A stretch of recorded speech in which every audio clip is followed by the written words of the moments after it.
বিজ্ঞান পৰীক্ষা বুলি ভয় লাগে নেকি? বিজ্ঞান পৰীক্ষানো কি?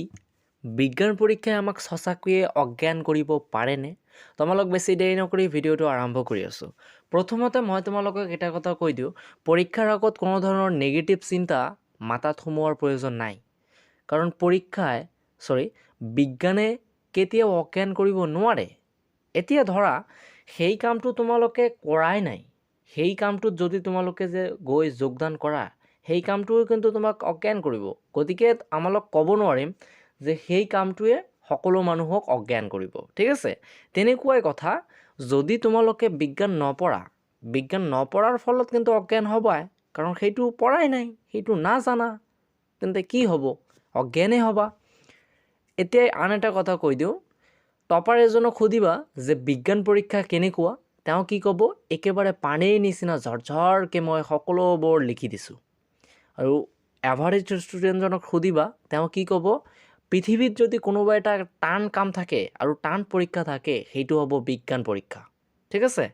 টপাৰজনৰ কথা এটা আহিল, এভাৰেজ ষ্টুডেণ্টৰ কথা এটা আহিল। গতিকে আমালোক কি ক'ম?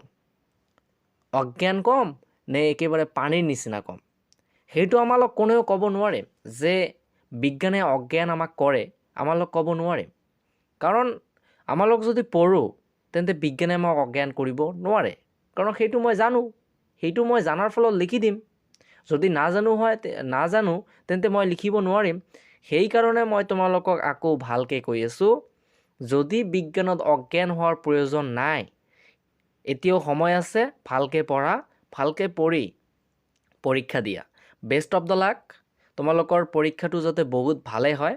মই আশা কৰোঁ তোমালোকৰ পৰীক্ষা বহুত যাতে ভাল হয়। ঠিক আছে? সেই হিচাপত পঢ়ি যোৱা। মই তোমালোকক এটা কথাই ক'ম, বিজ্ঞানে অজ্ঞান নকৰে। এইবোৰ ভয় খোৱাৰ প্ৰয়োজন নাই। তোমালোকে ভালকৈ পঢ়া, নিশ্চয় তোমালোকৰ ভাল এটা মাৰ্ক অৰ্জন কৰিব তোমালোকে পাৰিবা। কিন্তু পঢ়িব লাগিব। পঢ়িলেহে তোমালোকে পৰীক্ষাত গৈ লিখিব পাৰিবা। ঠিক আছে? তো সমূহ ছাত্ৰ ছাত্ৰীক আকৌ এবাৰ কৈ আছোঁ, পৰীক্ষা ভালকৈ দিয়া। পৰীক্ষা ভালকৈ দিলে সকলোবোৰ ভোগ কৰিব পাৰিবা। ঠিক আছে? তো আজি আমালোক এই ভিডিঅ'টো ইয়াতে সমাপ্ত কৰিব বিচাৰিছোঁ। ধন্যবাদ।